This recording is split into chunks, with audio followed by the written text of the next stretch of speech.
de ventilación y sedación para traslados pediátricos neonatales. Como ustedes saben, los traslados son, y sobre todo en niños y neonatos inestables, son siempre riesgosos y siempre no son buenos de hacer y se precisan las mejores condiciones para hacerlo. Por suerte ahora en el Hospital Pereira Rosell podemos tener un blog en neonatología que eso nos ha evitado hacer un traslado más largo, es decir, simplemente subimos un piso, pero antes los traslados eran complicados y los niños tanto venían como iban y no siempre llegaban en las mejores condiciones. Y eso por inherencia a la patología del paciente, pero también por no tener condiciones de traslado hecho en las mejores condiciones. Cuando a veces preguntamos con qué patrón ventilatorio estaba o con qué reposición estaba ese niño, si bien no lo conocía, el que lo trasladaba algunas veces nos decía, pero un traslado muy cortito, fue del fondo a sala operativa. No hay traslado cortito. Mover un niño significa conocer unas cuantas cosas y empezamos a hablar por de ventilación. ¿Y para qué ventilamos? Esto siempre le pregunto a los residentes, ¿por qué ventilamos? ¿Para qué ventilamos? Y en realidad ventilamos para que el oxígeno le llegue ¿a dónde? A este lugar, a la mitocondria. Y que en la mitocondria se produzcan los mecanismos energéticos que hacen parte de la vida de la aerobiosis.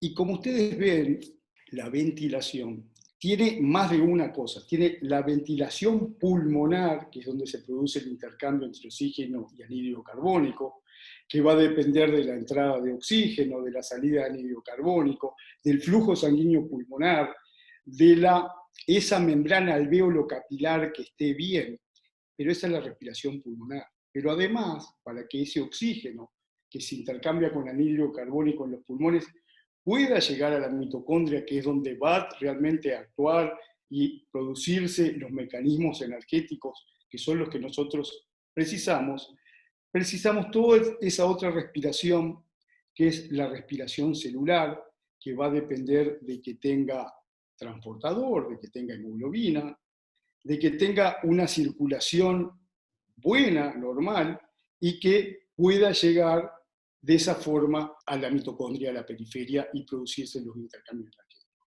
Entonces, cuando nosotros hablamos de ventilación, tenemos que tener todo este concepto de ventilación, no solo pulmonar, sino respiración celular también, y es para que el oxígeno, como le vuelvo a decir, llegue a la mitocondria. Y mis residentes ya saben que cuando yo le pregunto para qué ventilamos, es para que el oxígeno llegue a la mitocondria.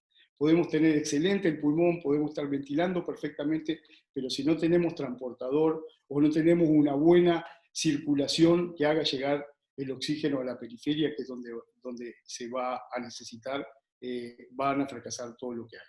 Esto a mí me gusta traerlo y es jocoso porque los pacientes no se mueren porque no los intubemos.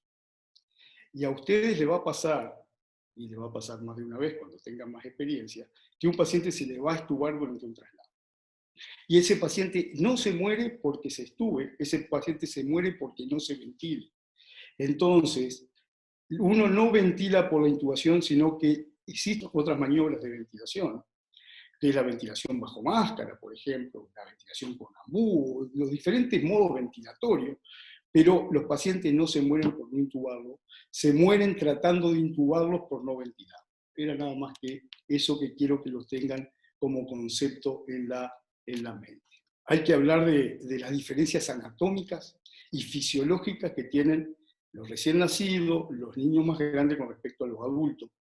Y si bien esto puede parecer engorroso, creo que es fundamental para entender un poquito la ventilación. Nosotros siempre decimos que cuando un recién nacido nace, tiene el 10% de los alvéolos que tienen los niños más grandes, hacia los 6-7 años.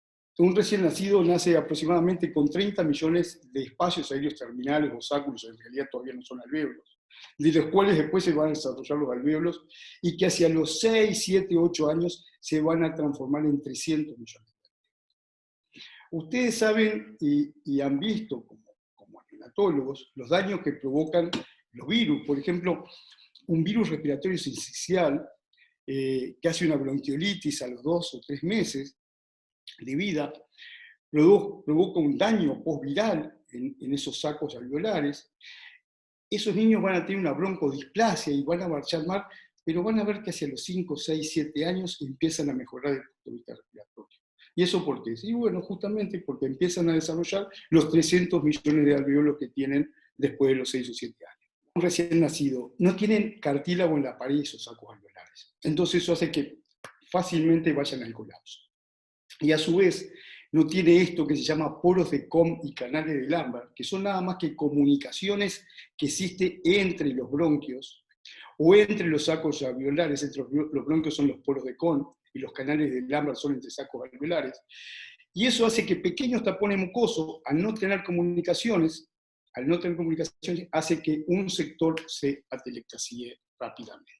En cuanto a la caja torácica, los niños tienen un tórax cilíndrico, las costillas son horizontales y no tienen esta forma que tienen los adultos, los diafragmas son más planos, tienen mucho menos músculos intercostales, la respiración es fundamentalmente diafragmática, y esa caja torácica, que es cartilaginosa, no tiene la fuerza de retroceso elástico que tiene en los adultos, y eso hace que fácilmente gane las fuerzas elásticas pulmonares cerrando y la capacidad residual funcional en el volumen de cierre.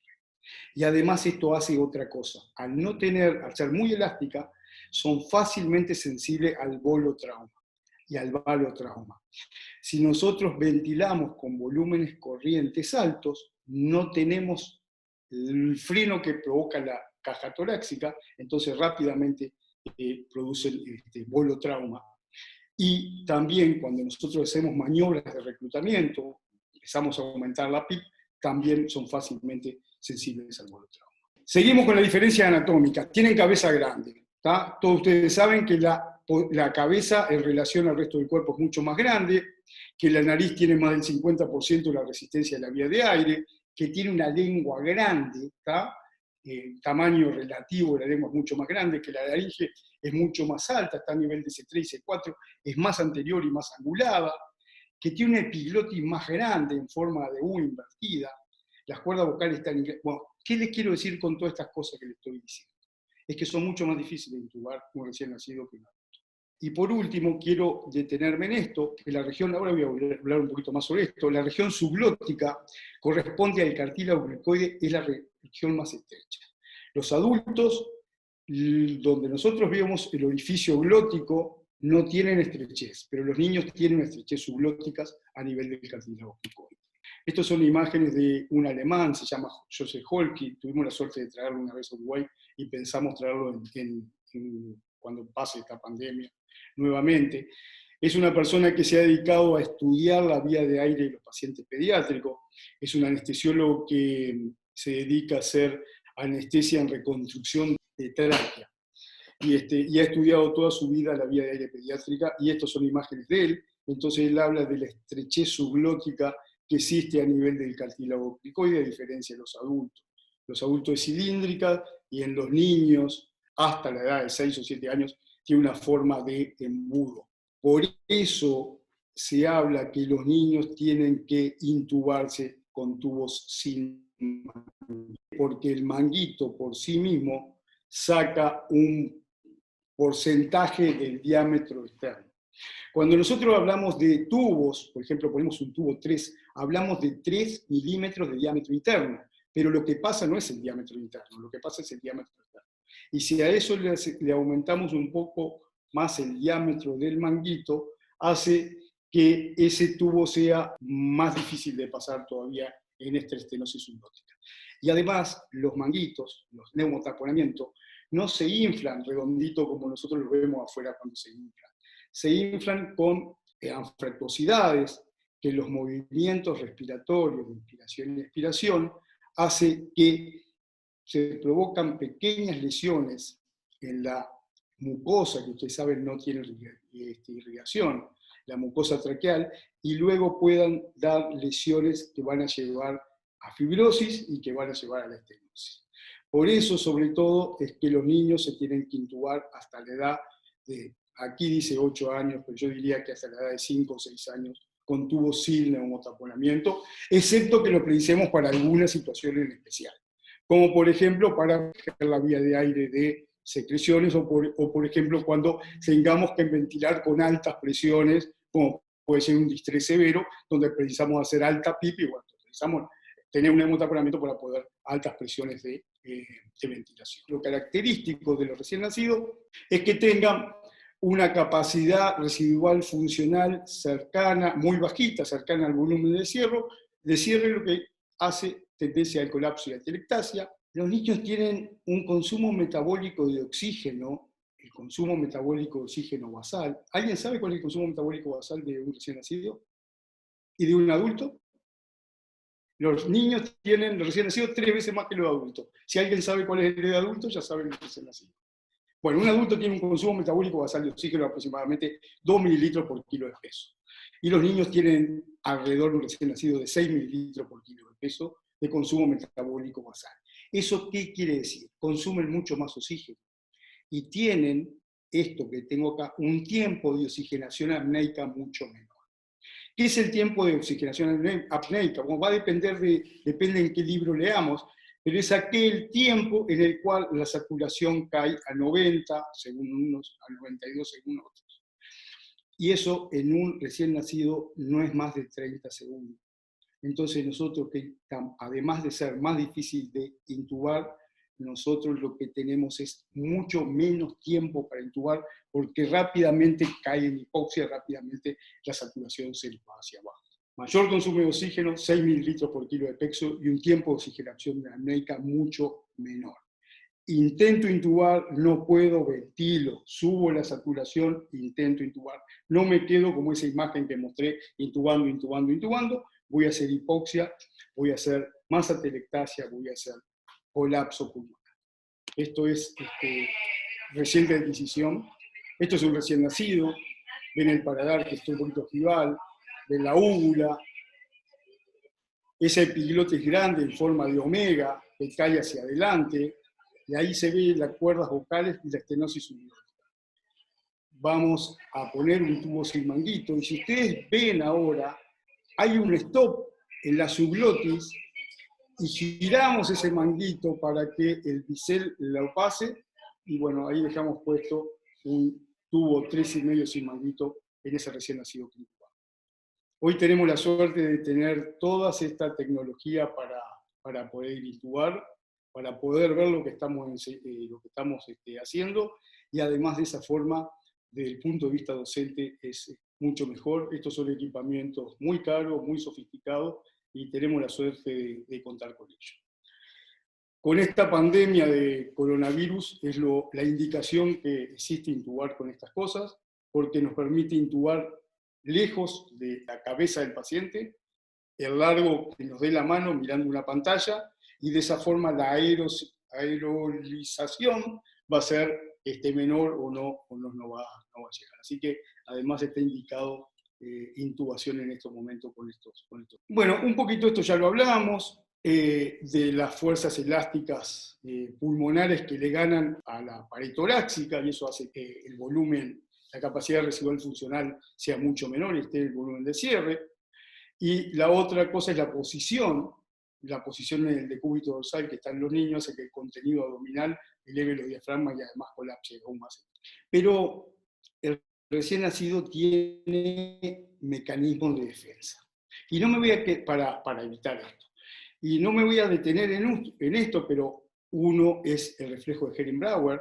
Es un reflejo que hace que la expiración termine antes que la inspiración, y de esa forma puede hacer autopip, y la otra es que la frecuencia respiratoria elevada que tenga también compensa. Pero son mecanismos de reflejo que tienen para poder tener una pequeña autopip y evitar que se cierre. Pero todos estos mecanismos se pierden cuando nosotros usamos medicaciones sedantes o depresores del sistema nervioso central, y además cuando ventilamos los pacientes, los intubamos, que hacen que se pierda esa pequeña PIP, con pequeñas PIP, aunque sean con pequeñas PIP, para evitar que se cierren, y esa PIP tendría que ser la fisiológica, por lo menos fisiológica, 3-4 centímetros de agua. Bueno, un poquito más de lo que ya le estaba diciendo, seguimos, y esto es un poquito el resumen de lo que hablamos. Tiene una glotis cefálica y anterior, presentan dificultad de intubación por eso. tienen alta hiperreactividad bronquial durante los primeros 2 años, dando broncoespasmo más frecuente. Ya hablamos bastante de la menor capacidad residual funcional, eso propensa a la atelectasia y un menor tiempo de oxigenación apneica. Las vías respiratorias, a ser más estrechas, tienen alta resistencia, entonces, excepto que tengamos ventiladores adecuados, van a ser más difícil ventilarlos. Fácilmente se le produce barotrauma porque la complián pulmonar es menor que la complián torácica. Esas costillas no presentan, y esa caja torácica no presentan una defensa a la expansión pulmonar. Es fundamental ventilarlo con volúmenes, con ventilaciones protectivas, se llama, trata de no utilizar volúmenes corrientes mayores de 6 mililitros por kilo. Y los incidentes respiratorios son mucho más frecuentes, ya sea por apnea, prematuridad, mayor hiperreactividad, como ya dijimos. Bien, así que digo que estas diferencias son importantes y las tenemos que tener en cuenta a la hora de ventilar los niños. La mayoría de los ventiladores nuevos, ¿no? Por no decirlo todos, nos muestran las curvas presión-tiempo, flujo-tiempo y volumen-tiempo.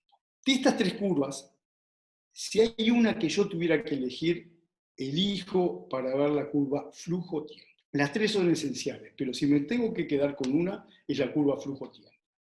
Si nos acostumbramos a verla, la curva flujo-tiempo, nos va a dar muchos datos que van a ser buenos de cómo conducir una ventilación.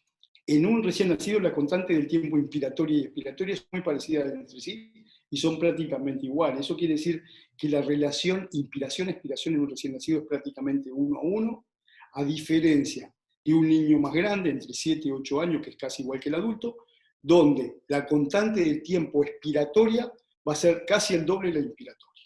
Entonces, un niño grande, 8, 9, 10 años, un adulto, tiene una relación inspiración-expiración de 1, 2. 1 inspiración, 2 expiración, y un recién nacido va a ser prácticamente 1. El tiempo de inspiración en los recién nacidos varía en gran medida, como le dije, con la edad, con un rango que va de 0,5 segundos para la inspiración y 0,5 segundos para la expiración, hasta en un niño grande o un adulto que es 1,6 segundos para la inspiración y 2,4 segundos para la expiración. Si ustedes toman estos tiempos respiratorios, estos tiempos inspiratorios y expiratorios, y lo ven en 60 segundos, van a ver que un adulto ventila con esto, con 1,6 y 2,4, alrededor de 12 veces por minuto, y los niños de 0,5 a 0,5 recién nacidos, eso serían 60 respiraciones por minuto.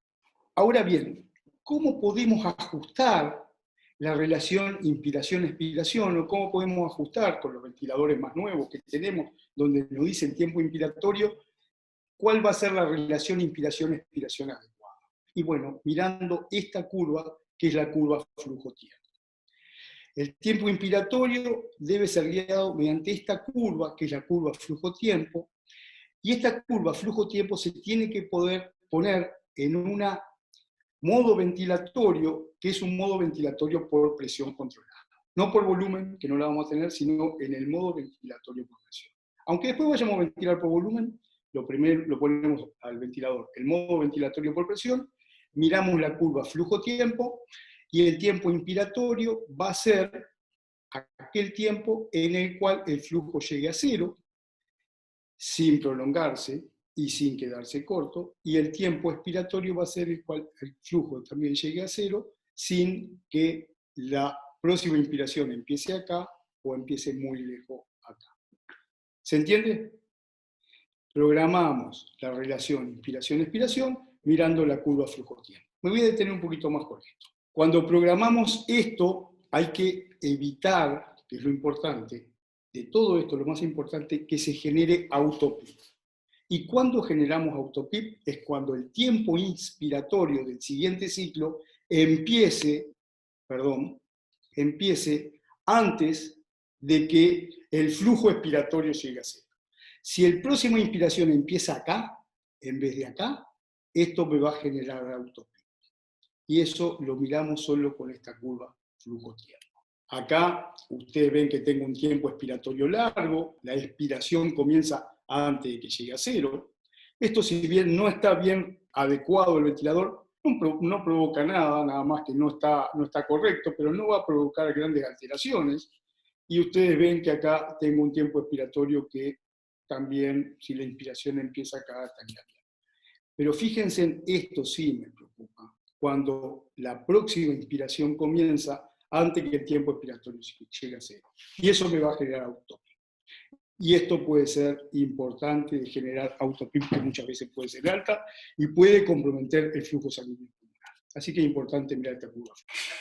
Acá le estoy mostrando un ventilador de anestesia, esta es la curva presión-tiempo, esta es la curva flujo-tiempo, y si ustedes ven, no llega, tengo una relación, este es un ventilador no del todo nuevo, tengo relaciones fijas, 1 o 2, la relación y ven que no llega a cero la inspiración. Sin embargo, la expiración llega a cero y todavía le sobra un poquitito. La cambié a 1, 1.5, y si bien no llega a cero, está mucho más cerca, y acá la expiración está bien porque está llegando a cero. Entonces vamos a cambiarla nuevamente, y en vez de 1, la pongo 1, 1, 1, 1, y ustedes ven que la expiración sí llega a cero, pero la expiración no llega a cero y me está generando un poquitito de autopía. ¿Qué pasa con esta estación de anestesia, que no es del todo nuevo, no es la que tengo en el PDK-TCL? Tiene relaciones, inspiraciones, expiraciones fijas. Y la relación inspiración-expiración tiene que adecuarse de acuerdo al tiempo inspiratorio. No puedo regular el tiempo inspiratorio. Y probablemente para este paciente no es ni 1, 1.5, ni 1.1. Probablemente hubiera sido 1, 1.2. Y eso lo puedo arreglar solo cuando tengo posibilidad de programar el tiempo. Que por suerte tengo estaciones de anestesia, de ventilación pediátrica del PDK que me permiten regular el tiempo inspiratorio. Y la relación IE se adecua no fijamente, sino se adecua mirando esta curva flujo-tiempo. La otra curva que a mí me interesa, y lo tienen la mayoría de los ventiladores, son curvas combinadas. Y esta curva nos da muchísimos datos, que es la curva presión-volumen. La curva presión-volumen se dice que tiene una histéresis. ¿Por qué tiene una histéresis? Porque la inspiración, que es esta, va por un lugar distinto, va con mayor presión que la expiración que es esta. Lo importante de esta curva, que es muy, muy importante los datos, es que básicamente tiene 3 zonas. Una primera zona se llama zona 1, donde grandes cambios de presión, fíjense en todos los cambios de presión acá, van a generar pequeños cambios de volumen. Es la zona baja de la curva. Después una segunda zona donde pequeños cambios de presión, muy chiquititos cambios de presión, nos generan unos grandes cambios de volumen.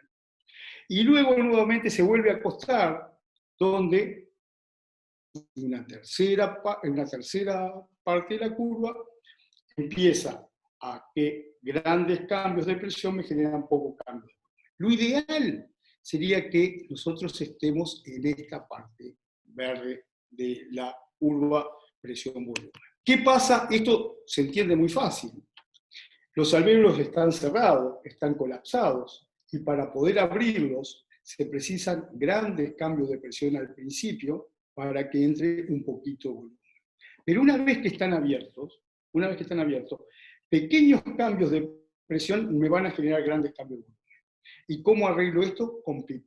Si yo puedo poner PIP, que los alvéolos me queden abiertos, muy pequeños cambios de presión ya me van a abrir más fácil los alvéolos. Y tengo que evitar esta parte que acá estoy sobredistendiendo. Los alvéolos ya están todos abiertos, llegué al volumen pulmonar, y entonces lo que estoy haciendo acá es sobredistensión. Yo tengo que evitar esto y tengo que evitar esto. Me tengo que manejar en esta parte de acá. Estas curvas, la mayoría de los ventiladores, me permiten ponerla en la memoria. Entonces, supónganse que yo tengo esto en la memoria. Y después que estoy ventilando un tiempo al paciente, me pasa esto con la curva presión-volumen. ¿Qué puede haber pasado acá? Alguien que me diga, abran un micrófono y me dicen, ¿qué pasó acá? Pasó de la 1 a la 2. Pasó de la 1 a la 2. Yo empecé a ventilar ese niño, tengo la curva presión-volumen acá, la grabé, me quedó eso, y al rato, esta ya estaba grabada, tengo esta. ¿Qué pasó acá? Y bueno, se puede haber inactivado el surfactante, por ejemplo, si te dice un pulmón más duro. Perfecto, tengo un pulmón más duro, de no sé qué causa, pero tengo un pulmón más duro. ¿Por qué? Porque preciso grandes cambios de presión para tener pequeños cambios de volumen. Entonces cambió. Los que somos anestesistas, lo más frecuente es que el ayudante de cirujano me puso un dedo o un codo arriba del tórax del niño. ¿Tá? Entonces, no es el surfactante, sino que me cambió la compliance porque me aumentó la presión de afuera. O se me acudó el tubo, o me tuvo un broncoespasmo, o el surfactante, o todo lo que ustedes quieran hacer que aumente las resistencias a la entrada o a la salida de aire. Pero por eso es importante tener estas curvas presión. Cosas frecuentes que pueden ver viendo esta curva, que la tienen la mayoría de los ventiladores. Fíjense acá. Tengo la inspiración, llega la expiración, pero no me llega a cero. ¿Qué pasó acá? Hay fuga. Esto que me queda acá, no, el volumen no llega a cero, es porque tengo fuga. En algún lugar del circuito tengo fuga. O me fuga el tubo, o me fuga el corrugado en algún lugar, o tengo alguna fuga, o la caldera, o algo me está fugando. ¿Sí? Esto me permite ver fuga. O tengo esto, ¿se acuerdan que les dije hoy? Esta es la zona roja que les mostré. Acá empieza a sobredistenderse. Estoy con demasiado volumen corriente. Estoy sobredistendiendo ese pulmón, estoy generando volutrauma. Me puede pasar esto, que es bastante frecuente. Estos son secreciones, que pueden ser secreciones dentro del tubo, pero muchas veces pueden ser agua dentro del caño expiratorio, y se ven como estas cositas así. O tengo esta curva grabada, en punteado, y después le puse PIP, y fíjense en que al ponerle 5 o 6 centímetros de PIP, cómo la curva se endereza, pequeños cambios de presión me generan grandes cambios de volumen. Y esta curva es mucho mejor que esta, y eso nada más que por el agregado. Otra de las curvas que quiero ver, la combinada presión-volumen. Y ahora vamos un poco a lo que queremos. ¿A quién ventilamos? ¿Con qué ventilamos? ¿Con qué ventilador? ¿Qué modo ventilatorio vamos a utilizar? ¿Y qué parámetros, cómo seteamos nuestro ventilador? Vamos a tratar rápidamente de contar un poco de esto con el poco tiempo que tenemos. Y para eso tenemos que hablar de los circuitos de anestesia pediátrica. En el año 1937, publica un artículo de referencia que hace la nueva era, fíjense, le estoy hablando de 1937, la nueva era de los ventiladores. ¿Qué había hasta ese momento? Había este circuito, que era un circuito que se llamaba McGill, que era un circuito para ventilación espontánea. Entonces, entraba, se ve acá, entraba el gas fresco, que está en marroncito así, entraba el gas fresco acá, el paciente inspiraba el gas fresco, con ventilación espontánea expiraba el gas fresco y así no pasaba nada. ¿Qué pasa cuando este mismo ventilador de McGill, que estaba hecho para los adultos, se ponían en los pacientes pediátricos? O incluso se controlaba. Como los volúmenes corrientes son muy poquitos, lo que el paciente ventilaba, respiraba espacio muerto. Entonces, está muy bueno leer ese artículo de aire, empieza a describir cómo los niños se mueren por hipercapnia. Entonces dice que primero quedaban rojos, rubicundos, y después terminaban muertos grises, y era nada más que porque no tenían esto que la capnografía y no había gases en sangre, y se morían por hipercapnia porque ventilaban el gas alveolar, el espacio muerto. Este señor Aire lo que hizo fue hacer este circuito, donde en vez de tener el flujo de gas fresco atrás, lo que hizo es ponerle el flujo de gas fresco adelante, y eso se llama pieza en T de aire. Y esto que les parece muy viejo, van a ver que hoy lo estamos usando. Cuando yo empecé anestesia, a mí me enseñaron a usar este circuito que ustedes deben haber sentido, que se llama circuito de este señor que se llama Jackson Rees, que lo inventó en 1975. Lo que hizo el señor Jackson Rees es nada más que a la pieza en T de aire, que fíjense es un tubo en T con la entrada de gas fresco acá adelante, le puso una bolsa donde permitía hacerle PIP y permitía controlarla manualmente. Y a mí me enseñaron a ventilar con esto, que en realidad es una verdadera porquería, porque yo no puedo saber ni qué presión inspiratoria le hago, ni qué PIP le hago, claro, es mucho mejor que dejarlo ventilar espontáneamente, porque puedo ventilarlo, pero no puedo saber más nada. Y yo aprendí a ventilar con esto. Y hubo una escuela en Uruguay y en muchas partes de Inglaterra y del mundo que los niños había que ventilarlos con esto. Y esto antes de que hubiera ventiladores, pero esto la verdad que es una cosa que tiene que estar en desuso, el cual no me permite monitorizar absolutamente nada y ni saber lo que hago. Este señor aire también tiene esta pieza en algo que ustedes conocen muy bien que se llama neopuff. Esto, el neopuff, es la pieza en T de aire también, pero con algunas diferencias. Acá me permite monitorizar alguna cosa.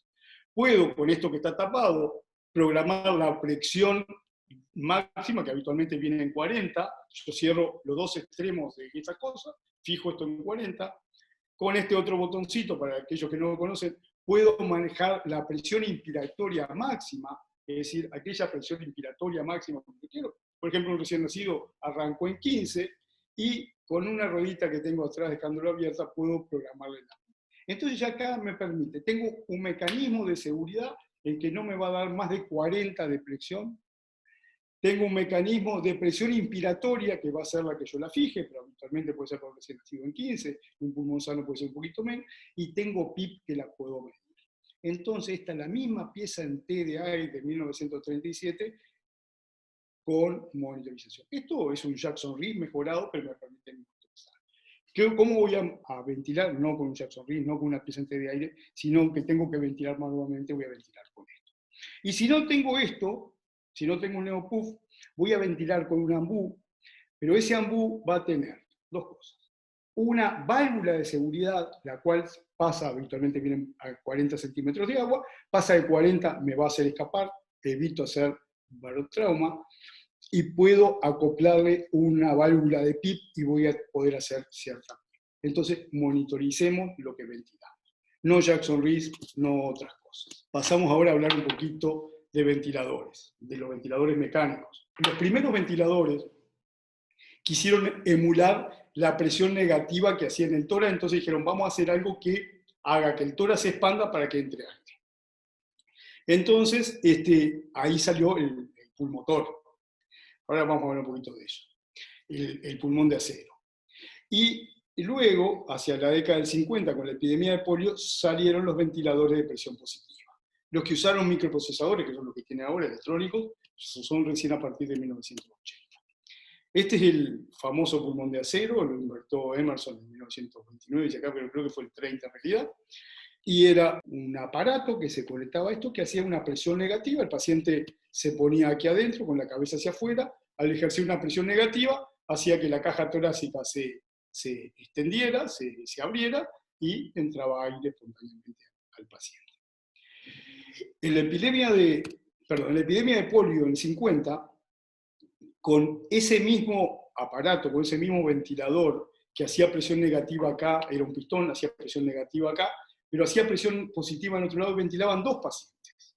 Entonces, a uno lo ventilaban a presión positiva, intubándolo, o traqueotomizándolo en ese momento, y a este a presión negativa en el pulmón. No hace tanto, yo soy un señor mayor, pero no tengo tantos años. Hace unos años, con un Emerson, yo era el mejor ventilador que tenía en el piso 17 de clínicas y hacía la neuroanestesia con un Emerson de 1930, solo que lo usaba con presión positiva. Estas son las estaciones de anestesia que tenemos actualmente. Esta es la que tenemos en el Pediatra Rosell, y son los mismos ventiladores que existen en terapia, que existen en CTI, solo que utilizan circuitos circulares, calzodada para poder retener anhídrido carbónico, para poder ahorrar los agentes anestésicos que son bastante caros. Pero tienen las mismas prestaciones hoy que los ventiladores que se utilizan en CTI. La diferencia es que los ventiladores de CTI son circuitos abiertos.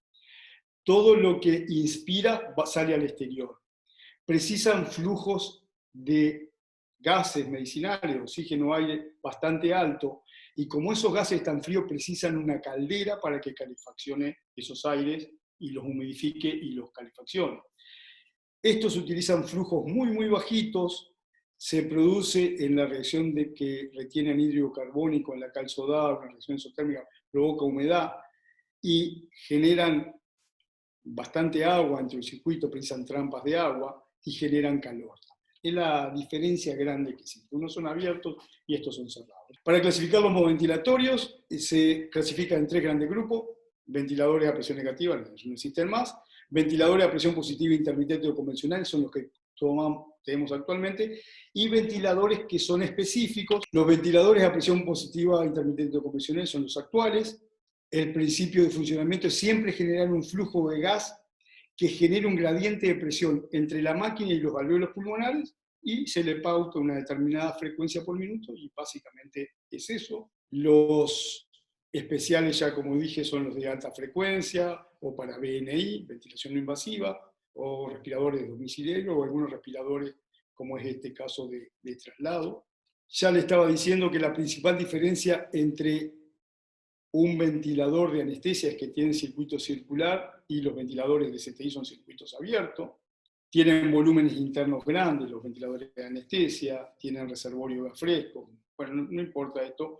Tienen que tener un caníster para absorber el anhídrido carbónico, y todos, ya sea de anestesia o los de CTI, tienen que tener un generador de flujo, que puede ser una concertina, un pistón, una turbina. Habitualmente los ventiladores de CTI tienen turbina o inyectores, y los ventiladores de anestesia tienen o concertina o pistón como generador de flujo. Ahora que hablamos un poquito de ventiladores, ¿cómo vamos a ventilarlo? ¿Con qué modalidad ventilatoria lo vamos a ventilar? Yo una vez me puse a ver cuántas siglas había de modo ventilatorio. Encontré 32 siglas que se arma un matete, o presión soporte, o SIMB, o autofluo, un matete de cosas. Vamos a tratar de resumir todas estas siglas que hay en tratar de simplificar. Los modos de ventilación en anestesia y los modos de ventilación básicamente son convencionales o no convencionales. Y los convencionales son dos: o ventilamos por volumen o ventilamos por presión, nada más. Y cuando ventilamos por volumen, la curva aquella que le dije de flujo-tiempo tiene un flujo continuo, una onda que puede depender, puede ser cuadrada. Y cuando ventilamos por presión, tiene una curva que es más fisiológica, que es una curva de flujo desacelerado. Entonces, mirando la curva flujo-tiempo, yo puedo saber si estamos ventilando por presión o por volumen. Y los modos no convencionales son controlados por presión, pero que se le puede pautar un volumen. ¿Qué quiere decir? Tienen un software que a esa modalidad de curva de flujo desacelerado yo le puedo pautar que me dé determinado volumen. Nada más que eso. Entonces, resumiendo, la ventilación puede ser controlada cuando el que comienza y termina la ventilación es el aparato. Es asistida cuando la comienza el paciente y lo asiste el ventilador en algo, lo asiste, o le da presión, o le da cierto volumen, o le da cierto tiempo, pero lo asiste en algo de la fase respiratoria. Pero en la ventilación asistida siempre la inicia el paciente. Y la otra forma es la ventilación espontánea. No hay más modos ventilatorios. Entonces, resumiendo, el disparo puede ser comenzado, el disparo es el comienzo de la ventilación, puede ser comenzado por el paciente o por el ventilador, y de esa forma, si es comenzado por el ventilador, es una ventilación controlada, y si es comenzado por el paciente, una ventilación asistida. El mantenimiento de la inspiración puede ser por presión o por volumen, como dijimos. Si es por presión, es con una curva de flujo desacelerada, como esto. El ciclado, o sea, el cambio entre el ciclo inspiratorio y expiratorio, puede ser por volumen, por flujo o por tiempo. Y la expiración siempre es pasiva. Cuando deja de tener flujo inspiratorio, la expiración se produce porque la fuerza elástica del pulmón vuelven a cerrarlo, y la expiración siempre es pasiva. Y depende, por supuesto, de las determinadas variables. Y no hay nada más que esto. ¿Y cuándo vamos a ventilar un niño por presión o cuándo lo vamos a ventilar por volumen? Y si matemáticamente hablando vemos que la compliance es la variación de volumen sobre variación de presión, matemáticamente da exactamente lo mismo ventilar por presión que por ventilar por volumen. pero no es lo mismo. Hay diferencias. Cuando ventilamos por presión, vuelvo a repetir, una curva del flujo inspiratorio que es desacelerado. Cuando nosotros respiramos espontáneamente, respiramos por una curva de flujo desacelerado. Al hacer la inspiración, primero hacemos un flujo muy alto para poder desplegar los alvéolos, pero a medida que están desplegados, nuestro flujo empieza a caer, a caer, a caer, hasta que se desacelera, hasta que llega a cero, y luego se produce la expiración. Y cuando ventilamos por presión, lo que hacemos es tener una ventilación de una curva flujo-tiempo muy parecida a la de ventilación espontánea. ¿Qué pasa? Las curvas de flujo desacelerado, los flujos, cuando se desaceleran, el flujo se transforma en laminar.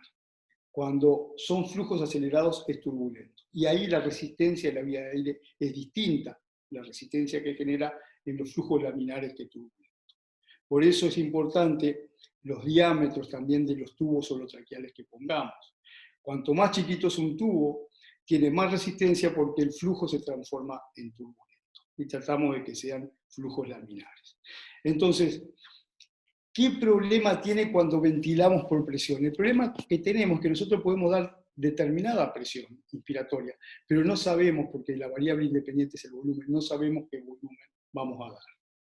Cuando ventilamos por volumen, que la curva de flujo no es desacelerada, sino que es continua, acelerada o onda rectangular, podemos pautar el volumen que le vamos a dar, pero no sabemos qué presión vamos a generar en un pulmón que puede ser patológico generándose. Entonces, ahí está, si ventilamos por presión o ventilamos por volumen. La otra diferencia que tenemos es qué pasa si tenemos fuga. Cuando ventilamos por volumen, pautamos un volumen, y el ventilador va a entregar ese volumen que le pautamos. Pero si tiene fuga, se va a ir para afuera. En cambio, si tenemos una pequeña fuga, como ocurre con los tubos sin manguito, cuando pautamos por presión, va a dar independientemente de la fuga hasta llegar a esa presión. Entonces, siempre es mejor con tubos sin manguito ventilar por presión que por volumen. Entonces se garantiza tener una ventilación, si hay fuga, mejor por presión que por volumen. Yo sé que no siempre tenemos poder ver la curva presión-volumen, pero cuando ustedes la vean y vean qué pasa con la curva presión-volumen, cuando a un paciente le ponemos 5 o 6 centímetros de PIP, cómo esa curva se endereza, no la tengo ya. ¿Y qué pasa si lo ventilo sin PIP? Le van a poner PIP a todo. Ahora voy a hablar 2 minutos después del reclutamiento, y van a ver que cuando hablemos de reclutamiento van a reclutar a todos tienen que. Pero ahora vamos a hablar un poquito de eso. Bueno, vamos a terminar cuando por presión, cuando volumen. Ya le dije 2 o 3 cosas de por qué es mejor por presión que por volumen. Ya le dije que el gran inconveniente que tiene el modo por presión es que no sabemos qué volumen corriente le vamos a dar. Los nuevos ventiladores, y gracias a Dios los tenemos, es este modo ventilatorio que lo usamos en casi todos los pacientes que se llama Autoflu. Autoflu es una marca registrada, en realidad se debe llamar modo de ventilatorio por presión, pero con volumen garantizado. Y esto es un aparato que tiene un software que hace que nosotros a ese modo ventilatorio por presión, con curva de flujo desacelerado, le podamos pautar un volumen corriente. Entonces ese software va ventilación a ventilación, va a ir cambiando la presión de ventilación hasta que tratar de llegar al volumen que nosotros le preprogramamos con la menor presión posible.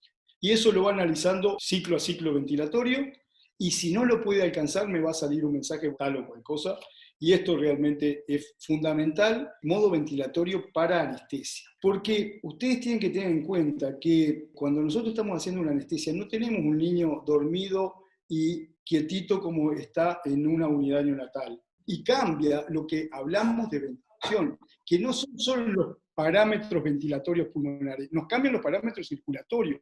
Y ventilación, ¿se acuerdan que eran las 2 partes? Bueno, nos comprimen la cava o nos comprimen la aorta. Imagínense lo que es una atresia de esófago con una fístula, que comprimen todo un pulmón para llegar a la fístula, que cuando van a cerrar la fístula comprimen la cava y se me vacía el corazón y no tengo recarga, y son tan brutales los cambios que están pasando y tan dinámicos que tener algo que me ventile, teniendo un software que me vaya calculando estas cosas, para nosotros es fundamental. Ustedes tienen que pedir ventiladores de traslado. Yo sé que un Neopuff ustedes pueden trasladar bien, pero tienen que tener un ventilador donde puedan monitorizar, y son bien distintos. Son bien distintos los traslados cuando monitoricen y hacen algo que sepan qué es lo que están haciendo. 2 segundos nomás si hay que reclutar o no hay que reclutar. ¿Y se debe hacer reclutamiento? Sí, se debe hacer siempre reclutamiento.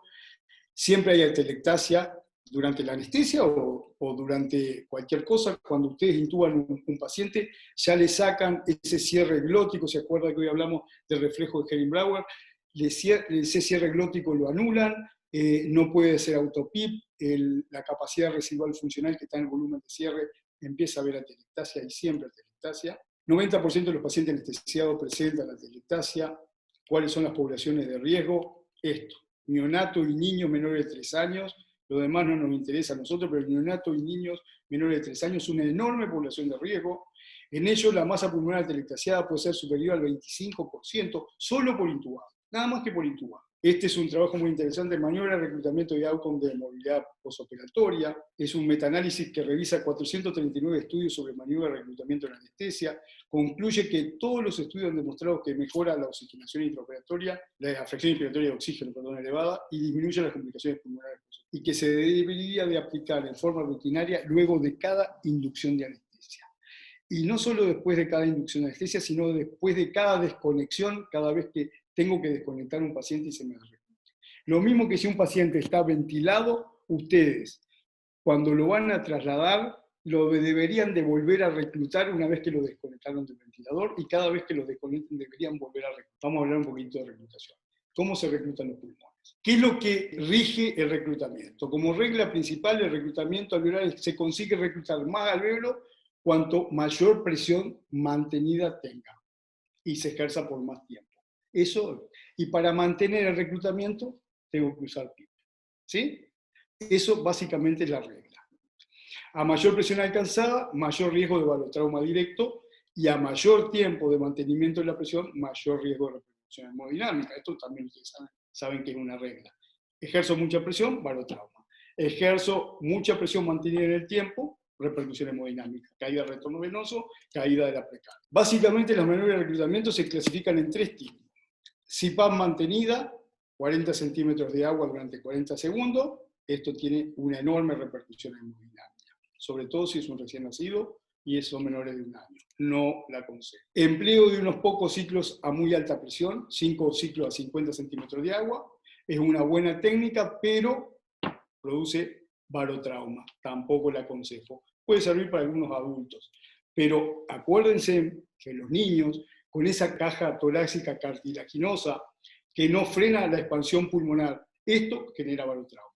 Y si lo van a hacer así, alguien que tenga la caja torácica de niño para evitar que sobreextienda. Esto genera barotrauma. Lo que yo aconsejo es esto: ventilación por control de presión, con presión de ciclado, una presión de ciclado que la ponga un delta P, se llama Driving Pressure, constante, que puede ser 15, y vamos haciendo incremento escalonado de PIP.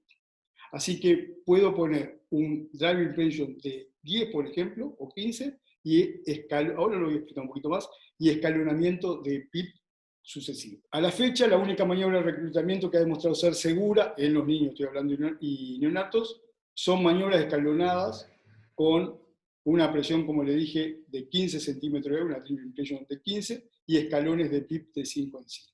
Lo muestro acá. En los niños no hay que pasar de 30, y los adultos un poco más. Y es así.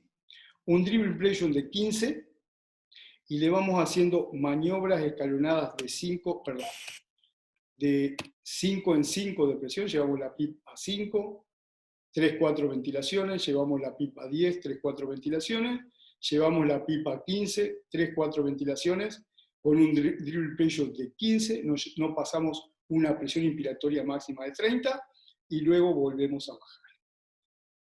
Esta es la maniobra de reclutamiento más eficaz. Hasta acá en los niños, nos quedamos acá, y lo hacemos cada vez que desconectemos el paciente. ¿Qué le estoy mostrando acá? uno de los ventiladores que tenemos en el Hospital Peñarrosell. Estamos ventilando con este modo que se llama AutoFlu. Pautamos un volumen corriente de 65, pero tiene un modo ventilatorio con una curva de flujo, como ven acá, desacelerado por presión, pero estamos pautando 65 volúmenes. Ven que estamos con una FiO2 de 0,34. Estamos marcando volumen minuto, volumen corriente, frecuencia respiratoria, presión pico, presión plateau. Nos da mucha información y además nos dan todas las curvas. Acá veo la curva flujo-tiempo. Llega a cero la inspiración y llega a cero la expiración. Tenemos una relación IE muy buena. Ahora voy a ver qué tiempo inspiratorio le puse, cuando bajo un poquito más. Tengo el CO2 expirado. Ven el volumen corriente cómo va cambiando ventilación a ventilación, 64, 68. Yo le había pautado a este paciente creo que 60, ¿no? 65. Ven que me da 75 a veces, pero a veces me da menos. Tengo un delta P de 10, el tiempo inspiratorio es de 0,9 segundos. Y eso me da una relación IE de 1,14. Yo en esta estación de anestesia yo puedo programar el tiempo inspiratorio. Y tengo una PIP bien bajita, es un pulmón completamente sano, y una FiO2 de 0,4. Y ustedes fíjense en qué flujos son circuitos circulares y cerrados, qué flujo bajito que tengo. Tengo 0,6 litros entre oxígeno y aire para darme esta FiO2, y ven que está eficiente. Estas estaciones de anestesia me permiten ventilar todos los neonatos, pretérminos, términos con modo ventilatorio, que realmente son muy interesantes y son las que quiero tener. Y bueno, yo creo que de ventilación terminé por acá. Esto es ver cómo cambia. Fíjense en esta curva flujo-tiempo. Acá estoy ventilando por volumen. ¿Ven? Flujo, una onda rectangular, llega a cero y esta es la operación. Yo mirando esta curva desde la puerta de la sala de operaciones, sé que están ventilando por volumen. Ventilación por volumen. Es un niño grande, ¿no? Por el volumen corriente que tiene, con 300 gramos. ¿Qué le puse ahí? Tiempo inspiratorio. Cuando pongo tiempo inspiratorio a la modalidad por volumen, la compliance mejora, pasó de 23, 24 a 30. Esta es la compliance dinámica. Acá tengo la curva flujo-tiempo. Perdón, la curva presión-volumen, quizás. La FiO2, que estoy en FiO2 de 0,5. Ahí voy a cambiar, tengo todos estos modos ventilatorios, voy a cambiar a un modo por presión. Fíjense en cómo cambia la curva. Flujo, a ver si veo la curva flujo-tiempo. Fíjense en que cambia de una onda rectangular y de flujo constante a flujo desacelerado. Acá sé que estoy ventilando por presión, acá por volumen, acá por presión. Solo de ver esta curvita yo sé si estoy ventilando por presión o por volumen. No sé qué volumen me da, entonces tengo que ir regulando la presión para que me dé el volumen pautado. Estoy aumentando la presión inspiratoria para llegar a los 400 que tenía antes. Bueno, ahí se aumentó la curva. Iba a aumentar el volumen expirado, ahí llegó hacia 300. En una PIP de 6. Creo que lo próximo que hago es cambiar a este modo que es por presión pero con volumen garantizado. Ahí estoy cambiando las relaciones IE un poquito. Fíjense cuando pongo una relación mal invertida, no llega a cero la inspiración y me sobra mucho la inspiración. Ven un tiempo inspiratorio muy cortito, no llega a cero, quedo acá y me sobra mucho en la inspiración. Esto es una mala selección de la relación IE. Ya viendo esta curva, sé que la relación IE no es buena. Voy a aumentar el tiempo inspiratorio para que vaya a 1,1 ahí. Entonces, ahí llega a 0 y me sobra todavía un poco. Y aquí llega a 0 y prácticamente no me sobra. Yo tendría que cambiar todavía. Este tiempo inspiratorio es muy largo. Tendría que acortar un poquito el tiempo inspiratorio. Bueno, básicamente eso, pero como mirando las gráficas puedo regularla y puedo programar toda una ventilación. Si ustedes me dan 15 minutos, voy a hablar un poco de medicaciones sedantes. Como todas las cosas en medicina, lo primero es no dañar. Y desde hace bastante tiempo, Este trabajo es de Science de 1999. Difícil de pronunciar, su autor, Economidius se llama, fue el primero que nos empezó a hablar. ¿Pueden los anestésicos causar neurotoxicidad en los cerebros en desarrollo? Y en este es como el trabajo insignia que disparó una cantidad de trabajos después. Este hombre, Economidio, empezó a hablar que ciertas medicaciones anestésicas, sedantes, podían provocar apoptosis. La apoptosis es un mecanismo normal en todos los cerebros en desarrollo, es decir, áreas neuronales que no funcionan o dejan de funcionar se mueren para que se desarrollen otras áreas y eso se produce a lo largo de toda la vida. Circuitos neuronales que no se utilizan, se desencadena apoptosis. Es un mecanismo normal. Pero este hombre empezó a ver que determinadas medicaciones anestésicas, y sobre todo él hablaba de los bloqueantes NMDA. Usted sabe que neurotransmisores en el cerebro para nosotros existen básicamente dos. Importante. El principal neurotransmisor excitatorio es el NMDA, el N-dimetilaspartato, y todos los bloqueantes de NMDA bloquean los mecanismos excitatorios, y el otro son las vías GABAérgicas, que es el principal neurotransmisor inhibitorio, y todos los estimulantes GABAérgicos provocarían sedación. Entonces, este trabajo habla que los bloqueantes NMDA de la vía GABAérgica provocarían los receptores de glutamato, desencadenan neurodegeneración apoptótica generalizada en los cerebros de ratitas en desarrollo. Y esto dispara una cantidad de trabajos, y estos son de Besnayov-Toki, que son los siguientes que siguieron, que la exposición temprana a los agentes anestésicos comunes causaban una neurodegeneración extendida en los cerebros en desarrollo y dando persistente déficit en el aprendizaje. Entonces muestra también en ratitas numerosas fotografías de microscopio electrónico de qué le pasaba a ese cerebro en desarrollo cuando era puesto a los principales bloqueantes de NMDA o GABAérgico, bloqueantes de glutamato GABAérgico y llamado. Y esto fue desde 2003, y ahí empieza a haber dispararse cantidad de trabajos que son sobre todo en experimentación animal y que son sobre todo trabajos in vitro. Evidentemente que no se pueden hacer en humanos, nadie se le ocurre hacer un GABAérgico, un bloqueante NMDA, y abrirle el cerebro a ver qué le pasó. Esta evidencia fue puesta en duda, diciendo que las concentraciones, principalmente decían que las concentraciones que se exponían las ratitas eran muchísimo mayores, y los tiempos de exposición en relación eran mucho mayores de lo que le pasaba a los cerebros en desarrollo humano. Pero hubieron trabajos animales, el macaco rhesus, que es lo más parecido al ser humano, y le pasaba exactamente lo mismo. Entonces, los estudios de neurotoxicidad en animales son lo suficientemente robustos como para sugerir que los anestésicos y sedantes utilizados en medicina pueden tener la capacidad de dañar el cerebro en desarrollo, y esto lleva a investigación clínica. Es ahí que, a partir de 2013, empezaron una cantidad de trabajos, todos ellos mal diseñados, todos ellos con enorme problema de diseño, para ver qué pasaba a través de baterías neurocognitivas en los cerebros en desarrollo y no llegaron a ninguna conclusión, pero el mecanismo por el cual se habla de esto es que la exposición, esto es de un grupo de trabajo en la Universidad de Columbia, la exposición a agentes anestésicos desencadenan mecanismos biológicos que pueden dar aumento de la apoptosis, disminuir la neurogénesis y disminuir la sinaptogénesis, que es en plena etapa de desarrollo lo que está pasando. Todo eso desencadenaría neurotoxicidad que llevaría a alteraciones cognitivas y alteraciones del desarrollo, trastornos del aprendizaje, etc.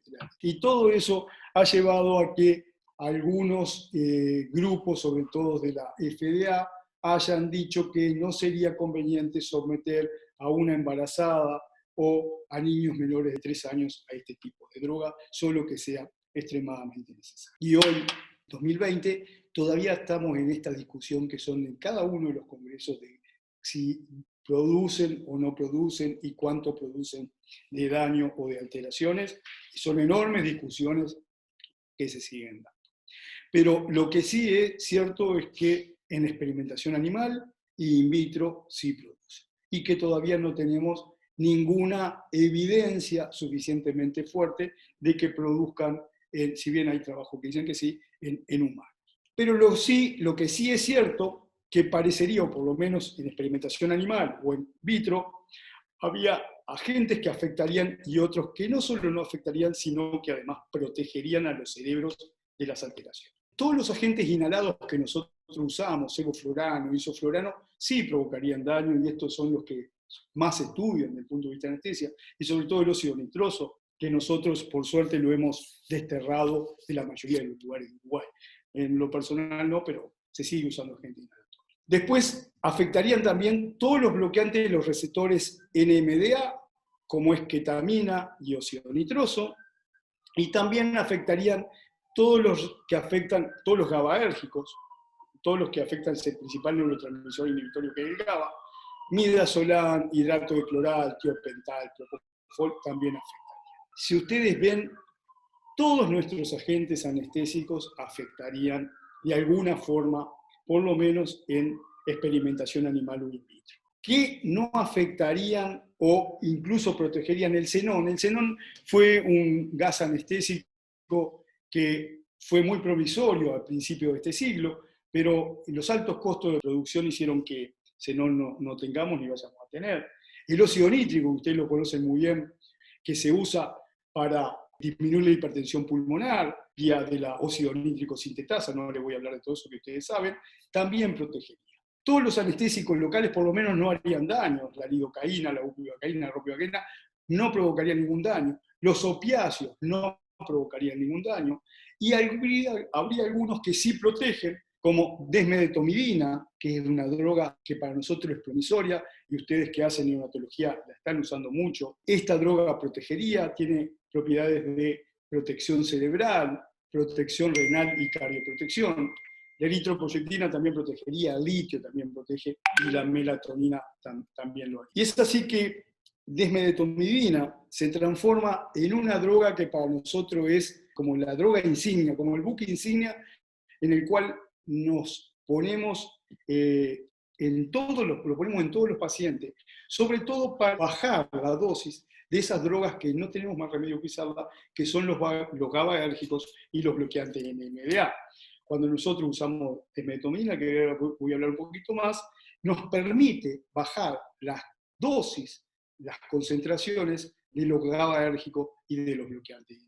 Entonces, bueno, les dejo una cantidad de trabajos de esto, pero ¿dónde actuaría desmedetomidina? Como ustedes saben, y si no lo saben, se los digo, desmedetomidina no es un hipnótico, no es un bloqueante NMDA, no es un GABAérgico. Entonces, ¿qué diablo es desmedetomidina?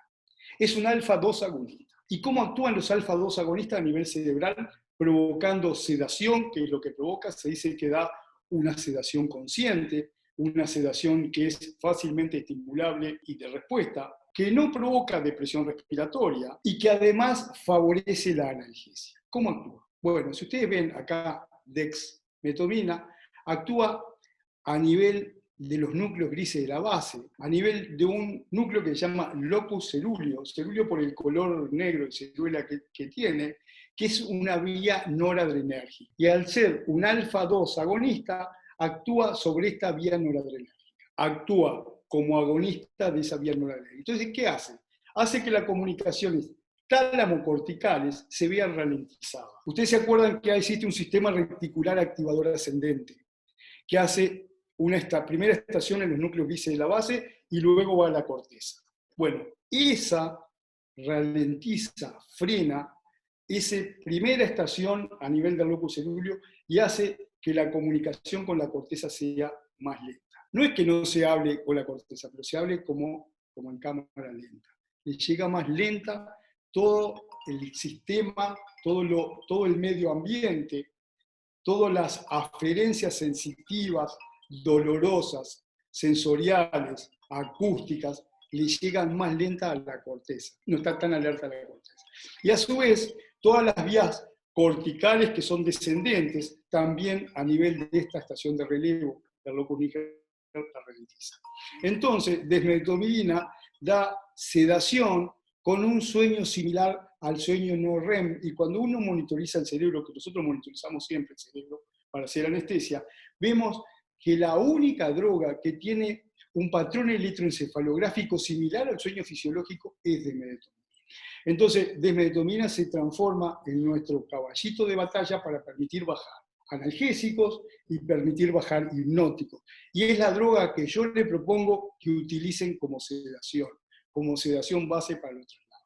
Porque créanme que el único problema grande que tiene desmedetomidina es que nos pueda, si le hacemos la carga, siempre hay que llenar el volumen central, sea demasiado rápida y entonces nos pueda dar una hipertensión. ¿Y de qué forma nos da hipertensión? Es porque como es un alfa-2 agonista, actuando a nivel de los receptores alfa-2 o sinápticos, da vasoconstricción y de esa forma da hipertensión. Una ampolla de desmedetomidina al hospital, por ese sistema de compra que tiene, anda alrededor de los 350 pesos. Y con una ampolla me permite hacer infusiones para 2 pacientes pediátricos durante 24 horas. O sea que con 350 pesos tengo 2 pacientes en 24 horas. Es una droga que tiene excelente absorción por todas las vías. La puedo hacer nasal, y a diferencia de midazolam, que es como una tortura porque tiene un pH muy bajo, y usted hace midazolam nasal, le arde muchísimo. A los niños se absorbe bien, solo que hay que hacerle, como tiene un primer paso, una metabolización hepática, hay que hacer una dosis relativamente grande por vía nasal, pero se absorbe bien por vía intravenosa, también tiene una buena absorción oral, sacando el primer paso de metabolización hepática que tiene, por lo cual habría que aumentar mucho las dosis. Existe el modelo farmacocinético de desmedetomidina. Nosotros podemos, hoy las drogas no la estamos usando más por miligramo kilo de peso, sino que la usamos con modelos farmacocinéticos en qué concentraciones plasmáticas se deben usar.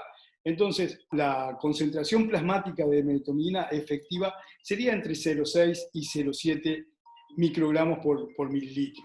Entonces, acá está a modo simulación qué pasa a un niño que tiene 1 año, 10 kilos y 75 centímetros de altura, cuando le hacemos una carga de 1 gamma kilo en 15 minutos. ¿Se acuerda que le dije que si hacemos la carga muy rápido puede dar hipertensión? Nunca debería ser menores de 10 a 15 minutos la dosis carga, y después le hacemos una infusión de 0,7 gamas kilo hora, y ustedes van a ver en esta simulación que llega a un pico de 1,47, 1,50, pero después se mantienen concentraciones que son bien sedantes de 0,6, 0,7, que era lo que dije. El modelo farmacocinético de desmedeto es de Hannibal, se llama, cada uno tiene nombre y apellido de acuerdo a quienes desarrollan estos modelos. Y hoy tenemos infusoras, tenemos bombas de tercera generación que simplemente poniéndole qué concentración plasmática quiero, me calcula y me hace absolutamente todo. Así que la tecnología nos permite también usar estas cosas en concentraciones plasmáticas efectivas. Ustedes ven que el pico ahí, como no arranqué en 0, arranqué en 5, el tiempo a los 20 minutos, pero en realidad fueron 15 minutos de la infusión, llega a 1,35 y después se mantiene a lo largo del tiempo. Si a ustedes les interesa, hoy estamos haciendo, yo le diría que la mayoría de las drogas hipnóticas con modelos farmacocinéticos, y tenemos bombas infusoras que nos permiten hacer estos cálculos y que además se pueden simular. Todo esto se puede bajar de internet, la mayoría de ellos son de modo simulación, la mayoría de ellos son libres. Ya no vamos a hablar más de lo que sea, de lo que se le ocurra, de antibióticos, por ejemplo. No vamos a hablar más que vamos a hacer tal o cual antibiótico a tantos miligramos kilo. Ustedes imagínense que un antibiótico se tiene que distribuir en un volumen de distribución. Ese volumen de distribución no es lo mismo si tenemos un recién nacido o un pretérmino, o un recién nacido a término, o tenemos un obeso de 1 año, o un hiperobeso de 10 años. Todos esos volúmenes de distribución son distintos. Hoy hay modelos farmacocinéticos y todo eso se modela en computadora.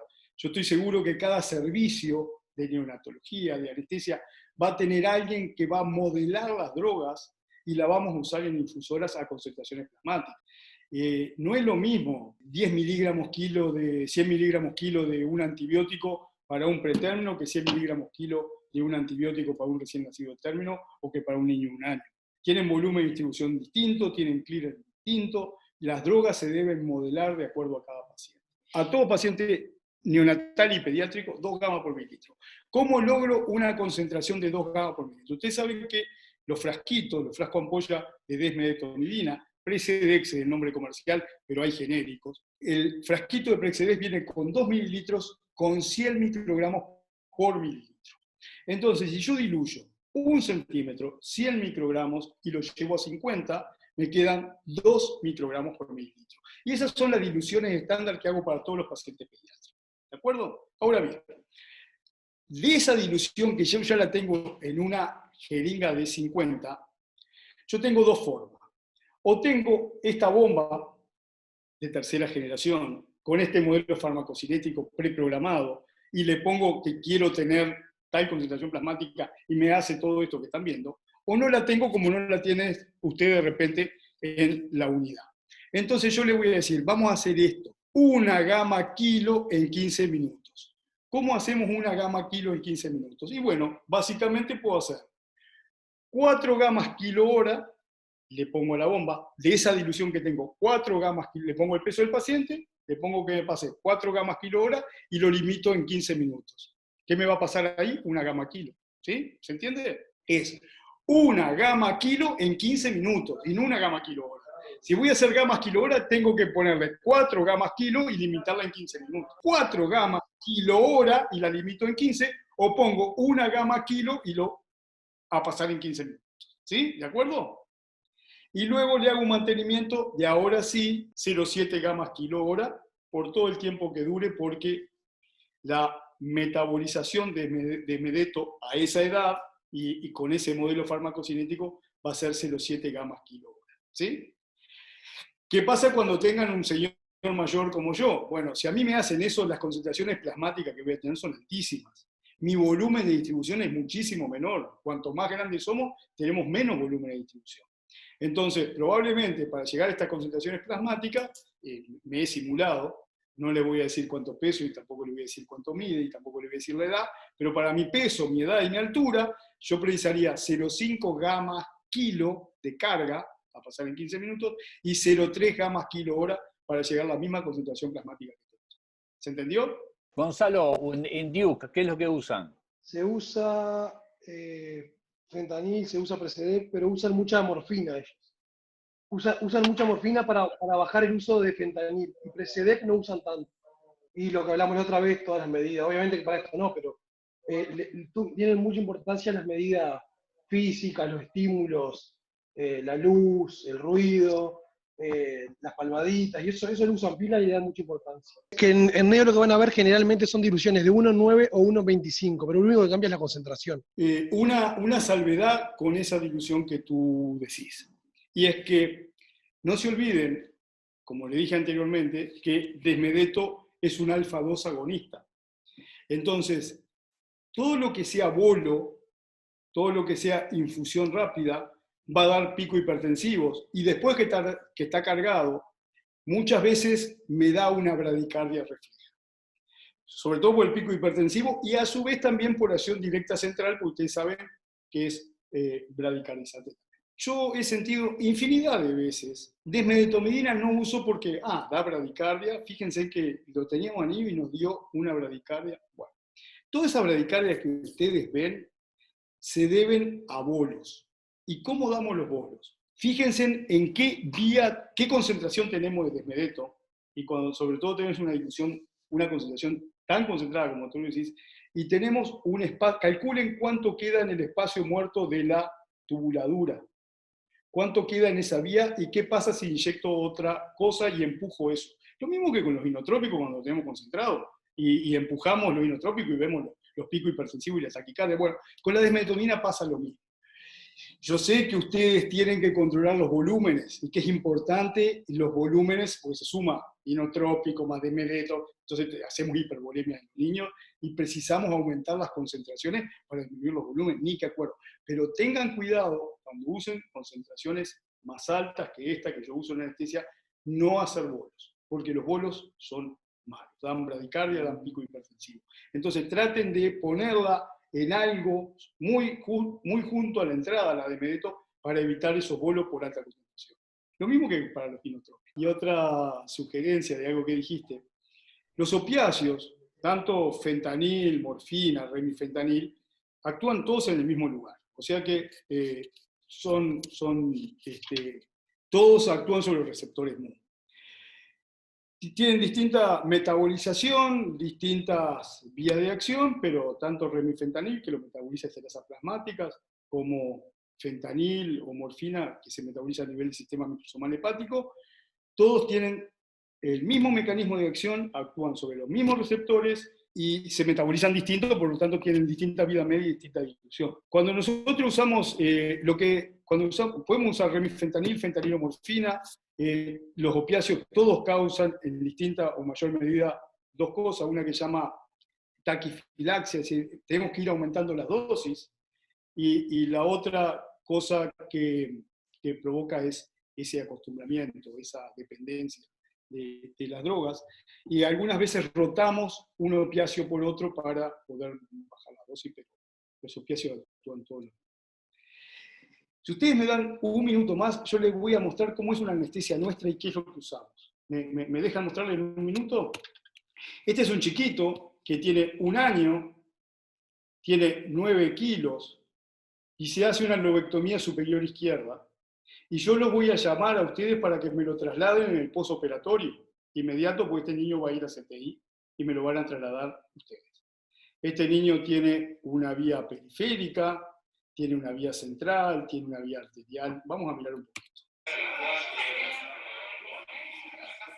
Estoy monitorizando la profundidad anestésica, estoy monitorizando el electroencefalograma y estoy dando los hipnóticos de acuerdo al electroencefalograma. Tengo bloqueador pulmonar, ustedes saben que no existen sondas de luz para tan chiquitos, entonces están intubados y tienen bloqueador pulmonar porque tienen que hacer una ventilación pulmonar. Estoy usando Propofol y Desmedeto. Estoy usando Propofol.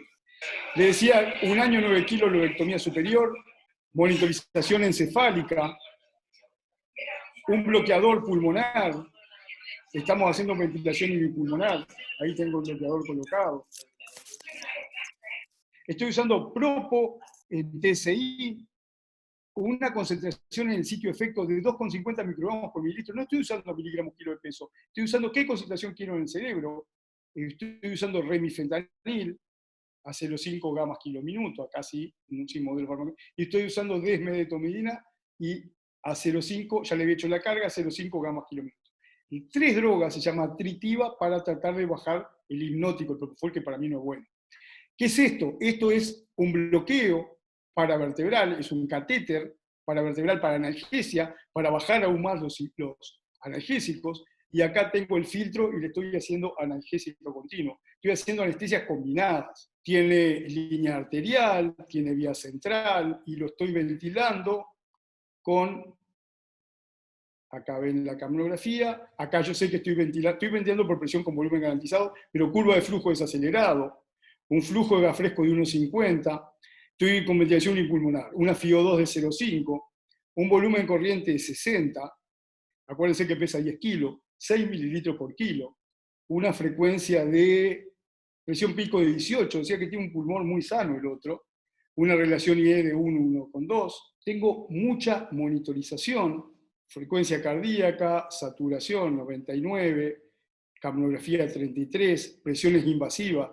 101,49, presión no invasiva. Esta es una lobectomía. ¿Qué estoy haciendo? Estoy haciendo una anestesia combinada, donde estoy combinando 2 drogas hipnóticas, Propofol y desmedetomidina para bajar la dosis de Propofol. Estoy usando remifentanil, pero para evitar todas esas dosis crecientes que tengo que usar de opiáceo, le puse un catéter paravertebral y estoy usando anestésicos locales como analgesia. Entonces, o sea que estoy usando anestesia combinada. Para evitar, no puedo hacer una anestesia libre de opiáceos, no puedo hacer una anestesia de hipnóticos, pero sí puedo usar aquellas drogas que a la fecha han demostrado que no son peligrosas, por lo menos, porque incluso son beneficiosas algunas, para tratar de bajar la dosis de aquellas que nos dicen, por lo menos a la luz de los conocimientos actuales, que no son buenas o no son del todo buenas. Entonces, bueno, este niño que lo cuido así, si ustedes vienen a trasladarlo, supónganse que sale intubado por alguna razón, y veo que tienen un ambú así, que no tienen pipi, que no sé qué, se me saltan los tapones. Lo ideal sería tener un monitor de traslado para poder monitorizar lo mismo que estoy monitorizando acá en esta pantalla, y tener un ventilador de traslado que me permitiera hacer por lo menos parecido a lo que estoy ventilando para poder llevarlo a CTI. Entonces ahí estaríamos todos muy, muy tranquilos. Esto es un cambio que me ha costado mucho, nos ha costado mucho hacer en los anestesiólogos. Los anestesiólogos eran gente que ventilaba, a mi entender, muy mal, y que muchas veces no tomaba las medidas que tenían que tomar. Y como tienen un paciente de cuidado en neonatología, tendría que seguir la anestesia y tendría que volver igual a lo que se cuidó en la anestesia a neonatología nuevamente, y en esos traslados sería fundamental que tratáramos de que todos usáramos la misma cosa. Otros lugares en los cuales he estado y he sido fellow o he tenido pasantías, los monitores de monitorización intraanestésicos se van con el mismo monitor para cuidados intensivos. Y no desconectamos ni conectamos cables, y muchas veces hasta con el mismo ventilador.